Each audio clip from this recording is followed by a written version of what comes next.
नमस्कार दोस्तों, स्वागत है आप सभी का हमारे इस यूट्यूब चैनल एग्ज़ाम द्वार में।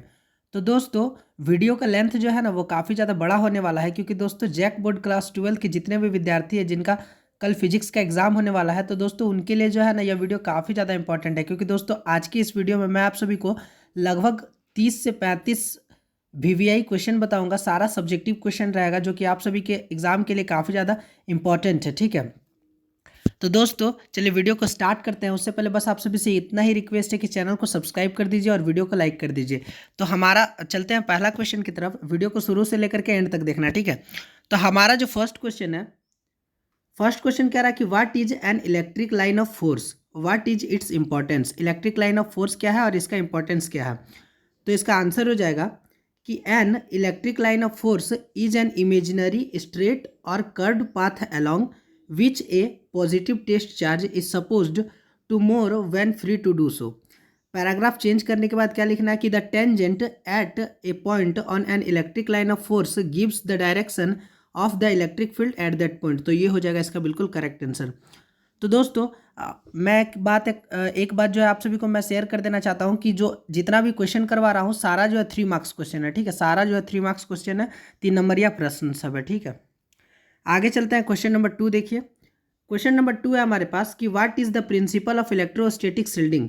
इलेक्ट्रोस्टैटिक शील्डिंग का प्रिंसिपल क्या है। तो इसका आंसर हो जाएगा कि the electric field inside hollow conductor is zero if an object is placed inside a hollow conductor, no external electric field will act on the object. This is the principle of electrostatic shielding. तो ये हो जाएगा इसका बिल्कुल correct answer कि the electric field inside a hollow conductor is zero if an object is placed inside a hollow conductor, no external electric field will act on the object. This is the principle of electrostatic shielding. आगे चलते हैं। Question number 3 देखिए। Question number 3 है हमारे पास कि give two point of distinction between charge and mass. Give two point of distinction between charge and mass. तो इसका फर्स्ट पॉइंट हो जाएगा कि charge can be positive, negative और zero. Charge can be positive, negative और zero. On the other hand mass is always positive. On the other hand mass is always positive. इसका दूसरा point हो जाएगा कि charge is independent of the velocity. On the other hand, mass depends on velocity. Charge is independent of velocity. On the other hand, mass depends on velocity. ठीक है, तो ये हो जाएगा इसका बिल्कुल राइट आंसर। आगे चलते हैं। क्वेश्चन नंबर 4 देखिए। क्वेश्चन नंबर 4 है हमारे पास कि state two basic properties of electric charge. State two basic properties of electric charge. तो इसका आंसर हो जाएगा, पहला हो जाएगा कंजर्वेशन ऑफ चार्ज और दूसरा हो जाएगा क्वांटिनाइजेशन ऑफ चार्ज। ठीक है, पहला हो जाएगा कंजर्वेशन ऑफ चार्ज और दूसरा हो जाएगा क्वांटिनाइजेशन ऑफ चार्ज। आगे चलते हैं। क्वेश्चन नंबर 5 देखिए। क्वेश्चन नंबर 5 है हमारे पास कि give two properties of equipotential surfaces. Give two properties of equipotential surfaces. तो पहला पॉइंट हो जाएगा कि no work is done in moving a test charge on an equipotential surfaces. No work is done in moving a test charge on an equipotential surface. Second point हो जाएगा कि no two equipotential surface can intersect each other. No two equipotential surface can intersect each other. तो ये हो जाएगा इसका बिल्कुल correct answer. आगे चलते हैं। क्वेश्चन नंबर 6 देखिए। क्वेश्चन नंबर 6 है हमारे पास कि what is electric dipole. Electric dipole क्या है। तो इसका आंसर हो जाएगा कि two equal and opposite charge separated by a very small distance apart constitutes an electric dipole. Two equal and opposite charges separated by a very small distance apart constitutes an electric dipole. तो ये हो जाएगा इसका बिल्कुल correct answer. Question number 7 है हमारे पास कि name 3 materials used for making standard resistance. Name 3 materials used for making standard resistance. First हो जाएगा मैर्गानिन, सेकंड हो जाएगा कॉन्स्टेंटेन, थर्ड हो जाएगा नाइक्रोम। फर्स्ट हो जाएगा मार्गानिन, सेकंड हो जाएगा कॉन्स्टेंटेन, थर्ड हो जाएगा नाइक्रोम। क्वेश्चन नंबर 8 है हमारे पास कि what is the part of a charged particle moving in a uniform magnetic field with initial velocity.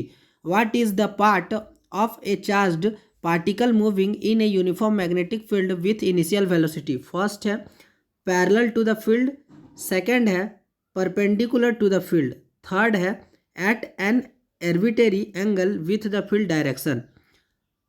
तो हम लोग एक एक करके हर एक चीज़ का आंसर देखेंगे। तो हमारा फर्स्ट का आंसर हो जाएगा कि ए स्ट्रेट लाइन, फर्स्ट का आंसर हो जाएगा ए स्ट्रेट लाइन। सेकेंड का आंसर हो जाएगा कि a circle in a plane normal to the field, a circle in a plane normal to the field. Third हो जाएगा कि helix with it axis parallel to B, the speed is constant for each case. Third हो जाएगा कि helix with its axis to B the speed of constant for each case. तो ये हो जाएगा इसका बिल्कुल करेक्ट आंसर। आगे चलते हैं क्वेश्चन नंबर 9 देखिए। क्वेश्चन नंबर 9 है हमारे पास कि how does the interaction of a magnetic field with A charged particle differ from the interaction of an electric field with A charge particle. ठीक है, तो इसका आंसर देख लीजिए। इसका आंसर हो जाएगा मैग्नेटिक फील्ड का फर्स्ट पॉइंट हो जाएगा कि magnetic field exerts force only on moving charge. Electric field का फर्स्ट पॉइंट हो जाएगा कि electric field exerts force both on stationary charge and moving charge. आगे चलते हैं। सेकेंड पॉइंट हो जाएगा मैग्नेटिक फील्ड का कि magnetic field exerts on force on a charge moving parallel to the direction of the field. Second point हो जाएगा electric field का कि whatever may be the direction of motion of the charge the electric field always exerts a force on it. आगे चलते हैं। Point number 3 हो जाएगा कि the magnetic force is perpendicular to the plane of V vector and B vector. Third point हो जाएगा electric field का the force exerted by electric field is in the plane of the field. तो ये हो जाएगा इसका बिल्कुल correct answer. आगे चलता है क्वेश्चन नंबर 10 देखिए। क्वेश्चन नंबर 10 है हमारे पास कि compare the magnetic properties of steel and soft iron. Steel और सॉफ्ट आयरन के बीच जो है वो डिफरेंस बताना है। तो हम लोग एक एक करके हर एक चीज़ को देखेंगे। सबसे पहले हम लोग स्टील का डिफरेंस बताएंगे, फिर सॉफ्ट आयरन का। तो स्टील का जो हमारा पहला पॉइंट हो जाएगा कि area of hysteresis loop is larger, area of hysteresis loop is larger. इसका सॉफ्ट आयरन का पहला पॉइंट हो जाएगा कि area of hysteresis loop is smaller. Second point हो जाएगा स्टील का कि loss of energy unit volume is large, loss of energy unit volume is large. Second point हो जाएगा सॉफ्ट आयरन का कि loss of energy per unit volume is small. Third point हो जाएगा स्टील का कि कोएर्सिविटी इज लार्ज, सॉफ्ट आयरन का third point हो जाएगा कि कोएर्सिविटी इज स्मॉल। तो ये हो जाएगा हमारा इसका बिल्कुल करेक्ट आंसर। इसको जो है आप लोग वो नोट कर लीजिए। आगे चलता है क्वेश्चन नंबर 11 देखिए। क्वेश्चन नंबर 11 है हमारे पास कि define the terms retentivity and coercivity. Define the terms retentivity and coercivity. तो सबसे पहले हम लोग रिटेंसिविटी का डिफिनेशन लिखेंगे। तो the value of the intensity of magnetization of a material when the magnetizing field is reduced to zero is called retensivity. The value of the intensity of magnetization of a material when the magnetizing field is reduced to zero is called retensivity. अब हम लोग देखेंगे coercivity का। तो इसका definition हो जाएगा कि the value of the magnetizing field required to reduce residual magnetism to zero is called coercivity. The value of the magnetizing field required to reduce residual magnetism to zero is called coercivity. तो ये हो जाएगा इसका बिल्कुल correct answer. इसको आप लोग note कर लीजिए। आगे चलता है क्वेश्चन नंबर 12 देखिए। क्वेश्चन नंबर 12 है हमारे पास कि state the method to destroy the magnetic strength of a magnet. इसका आंसर हो जाएगा फर्स्ट पॉइंट कि by heating the magnet. Second point हो जाएगा कि by applying magnetizing field in reverse direction, by applying magnetizing field in reverse direction. तो ये हो जाएगा हमारा इसका बिल्कुल करेक्ट आंसर। आगे चलते हैं क्वेश्चन नंबर 13 देखिए। क्वेश्चन नंबर 13 है हमारे पास कि define the term magnetic flux. Define the term magnetic flux, computes it's dimension. Define the term magnetic flux और कंप्यूट इट्स डायमेंशन। इसका डायमेंशन बताना है, ठीक है। तो सबसे पहले हम लोग मैग्नेटिक फ्लक्स को देखेंगे। तो the magnetic flux through a surface is the total number of lines of force crossing the surface normally. The magnetic flux through a surface is the total number of lines of force crossing the surface normally. और इसका dimensional formula क्या हो जाएगा? तो ml² t-2 a-1, ठीक है। ml² t-2 a inverse इसका जो है वो इसका डायमेंशन फॉर्मूला हो जाएगा। तो ये हो जाएगा इसका आंसर। आगे चलते हैं क्वेश्चन नंबर 14 देखिए। क्वेश्चन नंबर 14 है हमारे पास कि what is drift velocity, what is drift velocity. तो इसका आंसर हो जाएगा कि when a potential difference is applied between the two ends of a conductor the free electrons are accelerated from the low to the high potential. In this process the average velocity of electron is called the drift velocity. The average velocity of the electron is called drift velocity. तो ये हो जाएगा इसका बिल्कुल correct answer. आगे चलता है question number 15 देखिए। क्वेश्चन नंबर 15 है हमारे पास कि what is the difference between EMF and potential difference. EMF और पोटेंशियल डिफरेंस के बीच जो है डिफरेंस बताना है। तो हम लोग पहले ईएमएफ का डिफरेंस लिखेंगे, फिर जो है वो पोटेंशियल डिफरेंस का डिफरेंस लिखेंगे। तो सबसे पहले हमारा जो ईएमएफ का फर्स्ट पॉइंट हो जाएगा कि it is the difference of potential between electrodes of a cell on an open circuit. It is the difference of a potential between electrodes of a cell on an open circuit. Potential difference का first point हो जाएगा कि it is the difference of potential between any two points in an closed circuit. It is the difference of potential between any two points in a closed circuit. आगे देखते हैं। इसका second point हो जाएगा कि it does not depend upon the resistance of the circuit. It does not depend upon the resistance of the circuit. और potential difference का second point हो जाएगा कि the potential difference between two points is proportional to the resistance. तो ये हो जाएगा हमारा इसका बिल्कुल करेक्ट आंसर। इसको जो है आप लोग वो नोट कर लीजिए। आगे चलते हैं क्वेश्चन नंबर 16 देखिए। क्वेश्चन नंबर 16 है हमारे पास कि what is Lenz law. Lenz law क्या है। तो इसका आंसर हो जाएगा कि Lenz law given the direction of induced EMF it state the direction of induced EMF is always such that it tends to oppose the change then causes it. तो ये हो जाएगा इसका बिल्कुल करेक्ट आंसर।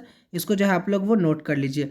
तो दोस्तों मैं आप सभी से बस इतना ही रिक्वेस्ट करूंगा कि चैनल को सब्सक्राइब कर दीजिए और उसके बेल के आइकन को प्रेस कर दीजिए, ठीक है, क्योंकि अभी से लेकर के आप सभी का एग्जाम तक काफ़ी सारा इंपॉर्टेंट वायरल क्वेश्चन का वीडियोस आने वाला है, जो कि आप सभी का एग्जाम के लिए काफ़ी ज़्यादा इंपॉर्टेंट है, ठीक है। तो चैनल को यदि सब्सक्राइब कीजिएगा तो नोटिफिकेशन सबसे पहले आप तक पहुंचेगा जब मेरा वीडियो अपलोड होगा, ठीक है। तो चैनल को सब्सक्राइब करके रखिए और उसके बेल के आइकन को प्रेस करके रखिए। आगे चलते हैं क्वेश्चन नंबर 17 देखते हैं। क्वेश्चन नंबर 17 है हमारे पास कि what is the difference between AC and DC, ठीक है।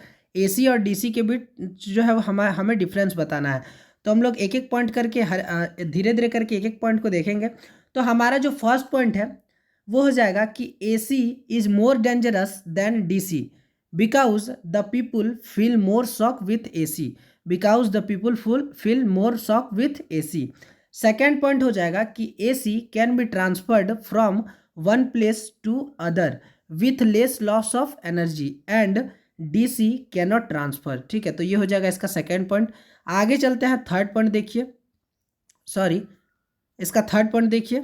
इसका थर्ड पॉइंट हो जाएगा कि AC can be controlled by choke coil with less loss of energy where DC is controlled only by ohmic resistance in which there is maximum loss of energy. तो ये हो जाएगा इसका थर्ड पॉइंट और ये हो जाएगा हमारा इसका बिल्कुल करेक्ट आंसर। इसको जो आप लोग वो नोट कर लीजिए, ठीक है। आगे चलता है क्वेश्चन नंबर 18 देखिए। क्वेश्चन नंबर 18 है हमारे पास कि व्हाट आर माइक्रोवेव्स। माइक्रोवेव्स क्या है और give their any one use, ठीक है। What are microwaves give their any one use. तो इसका आंसर हमारे पास हो जाएगा कि microwaves are electromagnetic wave of wavelength ranging from 10 to the power minus 3 meter to 0.3 meter. They are used in the analysis of atomic and molecular structure, ठीक है। तो ये हो जाएगा इसका बिल्कुल करेक्ट आंसर। इसको आप लोग नोट कर लीजिए। आगे चलते हैं क्वेश्चन नंबर 19 देखिए। क्वेश्चन नंबर 19 है हमारे पास कि state the properties of electromagnetic waves. State the properties of electromagnetic waves. तो इसका पहला प्रॉपर्टी हो जाएगा कि electromagnetic waves are produced by accelerated change. Electromagnetic waves are produced by accelerated change. Second property हो जाएगा कि electromagnetic waves in the form of varying electric and magnetic field, ठीक है। तो ये हो जाएगा इसका सेकेंड पॉइंट। तो ये हो जाएगा हमारा इसका बिल्कुल करेक्ट आंसर। इसको आप लोग जो है नोट कर लीजिए। आगे चलते हैं क्वेश्चन नंबर 20 देखिए। क्वेश्चन नंबर 20 है हमारे पास कि what is the power of a lens. Power of a lens क्या है। तो इसका आंसर देखिए, इसका आंसर हो जाएगा कि power of a lens is inversely proportional to the focal length. Power of a lens is inversely proportional to the focal length. The unit of the power of lens is dioptre. ठीक है, the unit of the power of lens is dioptre. तो ये हो जाएगा इसका बिल्कुल correct answer, इसको आप लोग नोट कर लीजिए। आगे चलते हैं, क्वेश्चन नंबर 21 देखिए। क्वेश्चन नंबर 21 है हमारे पास कि what are the 3 uses of polaroids. What are the 3 uses of polaroids. तो सबसे पहले हम लोग एक एक पॉइंट करके हर एक यूज को देखेंगे। तो हमारा जो फर्स्ट यूज हो जाएगा कि they are used as sun glasses to avoid glare. They are used as sun glasses to avoid glare. Second point हो जाएगा कि they are used in wind screen and headlights of automobiles to avoid glare. They are used in wind screen and headlights of automobile to avoid glare. Third point हो जाएगा कि polaroids are used as window screen to regulate the amount of light entering the room. तो ये हो जाएगा इसका तीनों point. ठीक है, तो इसको आप लोग नोट कर लीजिए। आगे चलते हैं, क्वेश्चन नंबर 22 देखिए। क्वेश्चन नंबर 22 है हमारे पास कि what is the difference between interference and diffraction. तो इसका आंसर हो जाएगा, पहले लिखेंगे हम लोग इंटरफेरेंस को फिर डिफ्रैक्शन को। ठीक है, तो इंटरफेरेंस का फर्स्ट पॉइंट हो जाएगा कि interference is due to the superposition of two different wave trains coming from two coherent source. Diffraction का फर्स्ट पॉइंट हो जाएगा कि diffraction is due to the superposition of secondary wavelets from different parts of the same wave front. ठीक है, आगे चलते हैं, इसका सेकेंड पॉइंट देखते हैं। तो इंटरफेरेंस का सेकेंड पॉइंट हो जाएगा कि regions of dark fringes are perfectly dark. Diffraction का सेकेंड पॉइंट हो जाएगा कि regions of dark fringes are not perfectly dark. Interference का थर्ड पॉइंट हो जाएगा कि all bright fringes are of same intensity. इसका थर्ड पॉइंट हो जाएगा डिफ्रैक्शन का कि all bright fringes are not of same intensity. तो ये हो जाएगा हमारा इसका बिल्कुल करेक्ट आंसर, इसको आप लोग नोट कर लीजिए। आगे चलते हैं और हम लोग क्वेश्चन नंबर 23 देखिए। क्वेश्चन नंबर 23 हमारे पास कि write two uses of photo electric cell. Write two uses of photo electric cell. तो इसका आंसर हो जाएगा, इसका फर्स्ट यूज हो जाएगा कि photo electric cell are used for the reproduction of recorded sound. Photo electric cell are used for the reproduction of recorded sound. इसका second use हो जाएगा कि photo electric cell are used in counting device. Photo electric cells are used in counting device. तो ये हो जाएगा इसका बिल्कुल करेक्ट आंसर। आगे चलते हैं और क्वेश्चन नंबर 24 देखिए। क्वेश्चन नंबर 24 का ए नंबर है कि an electrostatic field lines is a continuous curve that is a field line can not have the sudden breaks, why not. तो इसका आंसर हो जाएगा कि an electric line of force is continuous curve and it can not have sudden breaks because this will indicate the absence of electric field at break points. तो ये हो जाएगा इसका आंसर। अब देखते हैं इसका बी नंबर। तो इसका जो हमारा बी नंबर दिया है कि explain why two field line never cross each other at any point. तो इसका आंसर हो जाएगा कि the electric line of force give the direction of the electric field in case two lines of force intersect there will be two direction of the electric field at the point of intersection which is not possible। तो ये हो जाएगा इसका बिल्कुल correct answer, इसको आप लोग note कर लीजिए। आगे चलते हैं, क्वेश्चन नंबर 25 देखिए। उससे पहले बस आप सभी से एक इतना रिक्वेस्ट है कि दोस्तों चैनल को जितना ज़्यादा हो सके सब्सक्राइब कीजिए और उसके बेल आइकन को प्रेस कीजिए, क्योंकि अभी से लेकर के एग्जाम तक आप सभी का एग्ज़ाम के लिए काफ़ी ज़्यादा इंपॉर्टेंट वीडियोस आने वाला है। हर एक सब्जेक्ट के यहाँ पे इंपॉर्टेंट वीडियोस आप सभी को इस चैनल पर मिलने वाला है। फिजिक्स हो, केमिस्ट्री हो, बायोलॉजी हो, जियोलॉजी हो, मैथ्स हो, कोई भी सब्जेक्ट हो, आप सभी को यहाँ पर जो है वो इंपॉर्टेंट वीडियोज़ मिलेगा। तो चैनल को सब्सक्राइब कर दीजिए और उसके बेल के आइकन को प्रेस कर दीजिए। तो क्वेश्चन नंबर 25 है हमारे पास कि mention two properties of line of force. Mention two properties of line of force. तो हमारा इसका पहला प्रॉपर्टीज हो जाएगा कि two electric line of force never intersect each other. Two electric line of force never intersect each other. इसका second point हो जाएगा कि electric line of force originate from positive charge and terminate at negative charge. ठीक है, तो ये हो जाएगा इसका सेकेंड पॉइंट। तो ये हो जाएगा इसका बिल्कुल करेक्ट आंसर, इसको आप लोग नोट कर लीजिए। आगे चलते हैं, क्वेश्चन नंबर 26 देखिए। क्वेश्चन नंबर 26 है हमारे पास कि what is the EMF of a cell, what is the EMF of a cell, on what factors does it depends. तो इसका आंसर हो जाएगा, इसका आंसर हो जाएगा कि EMF of a cell is defined as the maximum value of potential difference between the two electrodes of a cell when the cell is in the open circuit, no current is drawn from the cell। ठीक है, आगे हो जाएगा कि EMF of cell depends upon पहला, first point हो जाएगा nature of electrodes, second point हो जाएगा nature of concentration of electrolyte, ठीक है, थर्ड पॉइंट हो जाएगा temperature of electrolyte used in cell. तो ये हो जाएगा इसका बिल्कुल करेक्ट आंसर, इसको आप लोग नोट कर लीजिए। आगे चलते हैं क्वेश्चन नंबर 27 देखिए। क्वेश्चन नंबर 27 है हमारे पास कि state the principle and the working of a cyclotron write two sources of this machine. तो इसका आंसर हो जाएगा कि a positive ion can be accelerated to a very high energy by making it to pass through a moderate electric field again and again by making use of a magnetic field. It is used to implant ions into solid and modify their properties.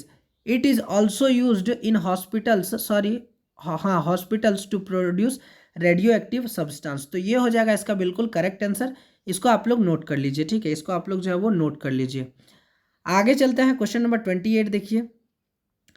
Question number 28 है हमारे पास कि what is the magnetic effect of current, describe the nature of the magnetic field related with the nature of current. तो इसका answer हो जाएगा, इसका answer देख लीजिए, इसका आंसर हो जाएगा कि when A current is passed through a conductor magnetic field is produced around the conductor, it is called magnetic effect of current. आगे क्या हो जाएगा कि this magnetic field is in the form of concentric magnetic lines of force for a linear conductor carrying current। आगे हो जाएगा कि the magnetic field is in the form of parallel straight lines at the center and concentric magnetic line the circular coil carrying current। तो ये हो जाएगा इसका बिल्कुल करेक्ट आंसर, इसको आप लोग नोट कर लीजिए, ठीक है। आगे चलते हैं क्वेश्चन नंबर 29 देखिए। क्वेश्चन नंबर 29 है हमारे पास कि in what ways electric and magnetic field are different, in what ways electric and magnetic field are difference. तो हमारा पहला पॉइंट हो जाएगा कि electric field is due to charges at rest as well as in motion, whereas magnetic field is due to magnet और current through a conductor. तो ये हमारा हो जाएगा इसका फर्स्ट पॉइंट। आगे चलते हैं सेकेंड पॉइंट देखिए। सेकेंड पॉइंट हो जाएगा कि the straight of electric field at a point decreases with the dielectric medium but the strength of magnetic field increases when a permeable medium is inserted there. तो ये हो जाएगा हमारा इसका सेकेंड पॉइंट। आगे चलते हैं थर्ड पॉइंट देखिए। हमारा इसका थर्ड पॉइंट हो जाएगा कि the electric line of force representing the electric field do not form a closed path whereas the magnetic lines of force from a closed path. तो ये हो जाएगा हमारा इसका बिल्कुल करेक्ट आंसर, ठीक है, तो इसको आप लोग नोट कर लीजिए।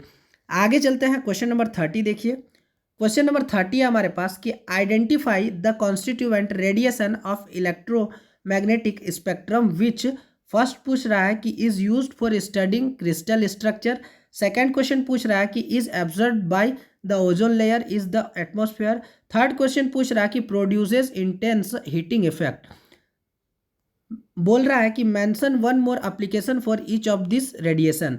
तो हमारा फर्स्ट का आंसर हो जाएगा कि x rays, it is use to local fraction in bone, second हो जाएगा कि ultra violet rays, it is used in sterilisation, third हो जाएगा infrared waves, it is used in a pain reliever. तो ये हो जाएगा इसका बिल्कुल करेक्ट आंसर, इसको आप लोग नोट कर लीजिए।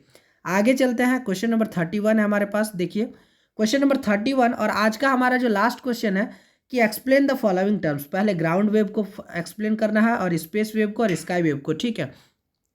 तो सबसे पहले हम लोग ग्राउंड वेव को डिफाइन करेंगे कि this waves glides over the surface of earth and bend with the curvature of the earth, field component of such waves get vertically polarise, ठीक है। तो ये हो जाएगा ग्राउंड वेव का डिफिनेशन। आगे चलते हैं, स्पेस वेव का डिफिनेशन देखिए।